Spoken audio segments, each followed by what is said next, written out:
Assalamu alaikum. Welcome to video 26. This is IFRS 3 business combination. And this standard comes in your group accounting. So that means this standard is definitely going to come because you're always tested on group accounting, that is consolidation. So in IFRS 3, when you acquire a subsidiary, there are three things that matters. Your purchase consideration, the amount that you are paying to acquire that subsidiary, your net asset, and your NCI, non-controlling interest. Because with this three, you can get your goodwill, which then later you will impair and you will record in a statement of financial position. So your purchase consideration and your net asset will be recorded at fair value. Fair value is the price that you would receive to sell an asset in a transaction between market participants at a date. And the details of how fair value is measured is given in the IFRS 13, which we'll discuss later. Now, first is the purchase consideration, which is measured at fair value. But the amount that you pay to acquire your subsidiary could be anything. Not necessarily it has to be in cash. It could be in shares, it could be in contingent consideration, deferred cash. Okay, and how do you measure the fair value of each of them? So first, in your exam, always check what are the various types of purchase consideration. You might be given one type in cash, which is very easy. Just take the amount and record it. But if it's not cash, if it's in other ways you are paying, you have to know how to find the fair value in each of them. First, deferred cash consideration. Deferred cash considerations, you will be given a discount factor because you have to discount it to the present value using the rate given in the question. Okay, and that rate is the rate that you will use to borrow. Okay, deferred cash consideration. The word deferred says you are going to pay the cash later. You're going to defer it. That's why we have to find the present value now. Next type of consideration is shares, where you are giving your own shares to acquire the shares in the subsidiary. Here, you have to look at the market price at the acquisition date when you want to find the fair value of the acquirer's own share. Third, contingent consideration. Contingent means it is based on some condition. Okay, which you if this is that, then this will be the value. Remember, you have to find the value of contingent consideration even if the payment is not probable. Now, non-controlling interest. Non-controlling interest often you will not be given in the exam directly. But for example, question says you have acquired 70%.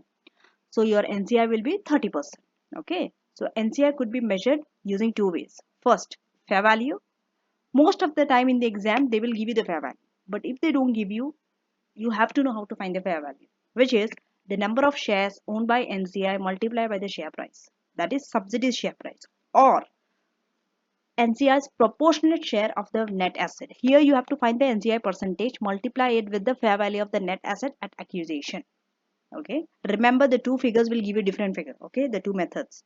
The first one, fair value, is known as full goodwill method because it includes both NCI's holding as well as the parent's holding. The next, proportionate share, will only include the parent's share there. Okay. It is known as partial goodwill or half goodwill method. And the goodwill that you calculate will be different under both this method because your NCI differs means goodwill will be different. And finally, we have arrived to goodwill. So what is goodwill? Goodwill is when your amount that you are paying plus your NCI is more than the net asset is your goodwill.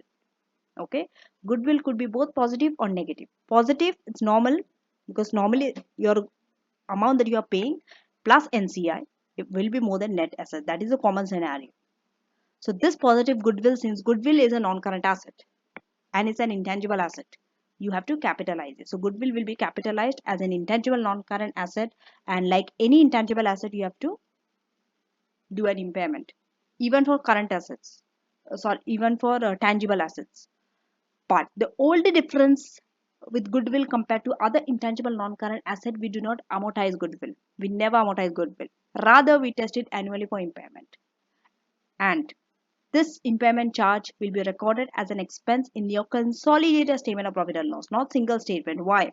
Because this goodwill arises because you have acquired the subsidiary. So in your consolidated statement of profit and loss, you will record impairment.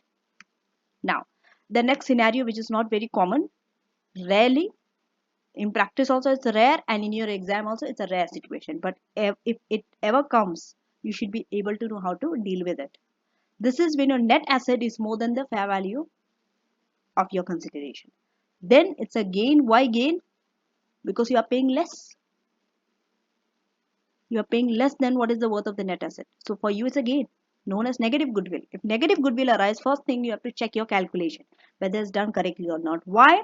Because sometimes what happens when your calculations are incorrect, you might get a gain, but actually it's not a gain. So first check the calculation. After checking the calculation, if still it's a gain, that means it's a gain and you will record it as an income in your profit and loss. So it will be credited to profit and loss. Okay. Now, these are some other adjustments that arise when you are making intragroup transfer between the parent and the subsidiary.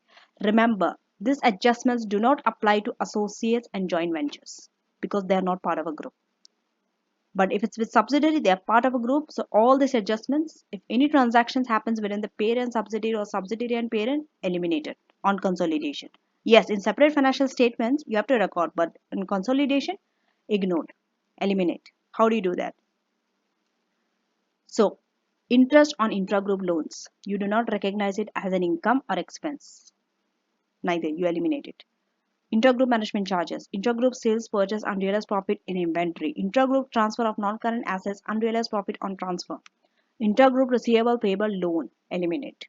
Now, let us understand this through an example. P has purchased 100% in S for 1.8 million. 100% means there is no NCI. Okay, for 1.8, 1.8 is your purchase consideration. Net asset carrying amount is 1.35, but the fair value is greater. Okay, so the fair value of S net asset was 150,000 greater than its carrying amount. What do? Increase the net asset by 150,000. So 1.35 million plus 150,000, if you add, it is 1.5 million. So now you will compare purchase consideration of 1.8 with the net asset 1.5, difference of 0.3 is your goodwill. Okay, thank you for watching, and I shall see you in the next video that is going to talk about IFRS 5 non-current assets held for sale and discontinued operation. Now there are plenty of questions on consolidation. All you have to do is just go and do it right now. Even though we have not covered all the standards, there are still a few standards are remaining for group accounting: IFRS 10, IFRS 11, and IFRS 12. But even with IFRS 3, you will be able to do group accounting questions. Thank you.